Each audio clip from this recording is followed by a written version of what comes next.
Hi friends, welcome to Angel's Care. இன்னைக்கு நீங்க Angel's Care kitchenல பார்க்க போறது 10 minutesல இன்ஸ்டன்ட்டா breakfast fluffy vegetable தோசை எப்படி prepare பண்றதுன்னு பார்க்க போறோம். இந்த vegetable தோசை ரொம்ப குவிக்கா நீங்க prepare பண்ணி சாப்பிடலாம். மார்னிங் பிரேக்ஃபாஸ்டா சாப்பிடலாம், இல்ல நைட் டின்னர் கூட சாப்பிடலாம்.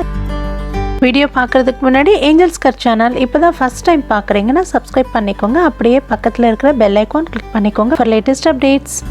முதல்ல ஒரு பவுல்ல ஒரு கப் ரைஸ் எடுத்துக்கலாம். ரைஸ் நல்லா வாட்டர்ல வாஷ் பண்ணி எடுத்துக்கலாம். இப்போ ரைஸ் மூழ்கிற அளவுக்கு தண்ணி ஊற்றி ஒரு 30 மினிட்ஸ்ல இருந்து 1 ஹவருக்கு நல்லா சோக் பண்ணி எடுத்துக்கலாம். நான் 1 ஹவருக்கு சோக் பண்ணி எடுத்திருக்கேன். இப்போ ஒரு மிக்ஸி ஜார்ல சாஃப்டா ஃபைன் பேஸ்டா அரைச்சி ஒரு பவுல்ல ஊத்திக்கலாம். இப்போ அரைச்ச மாவுல ஒரு cup curd, 2 small table spoon சீரகம், ஒரு small onion, ½ cup chopped onion நம்ம ஆட் பண்ணிக்கலாம். இப்போ ஒரு ஸ்மால் டொமேட்டோ சாப்டு ஆட் பண்ணலாம். 2 ஸ்மால் சில்லிஸ் சாப்டு ஆட் பண்ணலாம். And 1 cup ½ capsicum chopped add பண்ணிக்கலாம். Medium size chopped carrot add பண்ணலாம்.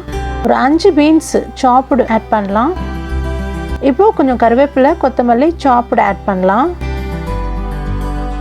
இப்போ 2 பிஞ்ச் குக்கிங் சோடா, தேவையான சால்ட் ஆட் பண்ணலாம். இப்போ ஆட் பண்ண வெஜிடபிள்ஸ் மாவுல நல்லா மிக்ஸ் பண்ணிக்கலாம். பேக்கிங் சோடா, சால்ட் நல்லா டிசால்வ் ஆகுற வரைக்கும், இந்த கன்சிஸ்டன்சில வர வரைக்கும் நல்லா மிக்ஸ் பண்ணிக்கலாம். மாவு அரைச்சிக்கிறப்போவே வாட்டர் கரெக்டாக ஆட் பண்ணிக்கோங்க. அப்போதான் வெஜிடபிள்ஸ் தோசை நல்லா ஃப்ளஃபியாக வரும். இப்போ ஸ்டவ் ஆன் பண்ணி ஒரு பேன் வச்சுக்கலாம். பேன் ஹீட் ஆன பிறகு 1 டேபிள் ஸ்பூன் ஆயில் ஆட் பண்ணலாம். இப்போ வெஜிடபிள்ஸ் தோசை மாவு ஆட் பண்ணி நல்லா ஃப்ளஃபியாக தோசை ஊற்றிக்கலாம்.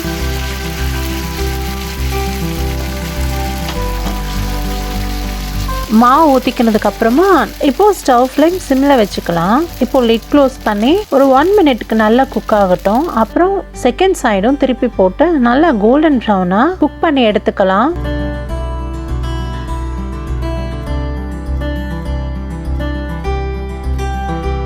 இப்போ இதே மாதிரி எல்லா வெஜிடபிள் தோசையும் ஊற்றிக்கலாம்.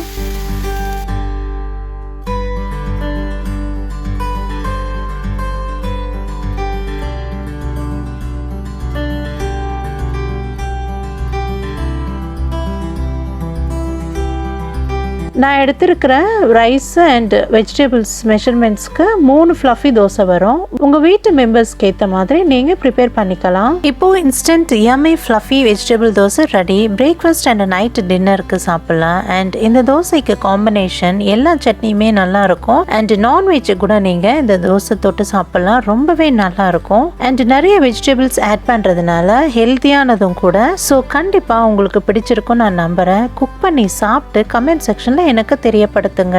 லைக் பண்ணுங்க, உங்க ஃப்ரெண்ட்ஸ் அண்ட் ரிலேட்டிவ்ஸ்க்கு ஷேர் பண்ணுங்க. அண்ட் மறக்காம சப்ஸ்கிரைப் பண்ணிக்கோங்க. நெக்ஸ்ட் இன்னொரு வீடியோல உங்களை பார்க்குறேன். தேங்க்ஸ் ஃபார் வாட்சிங். Bye friends.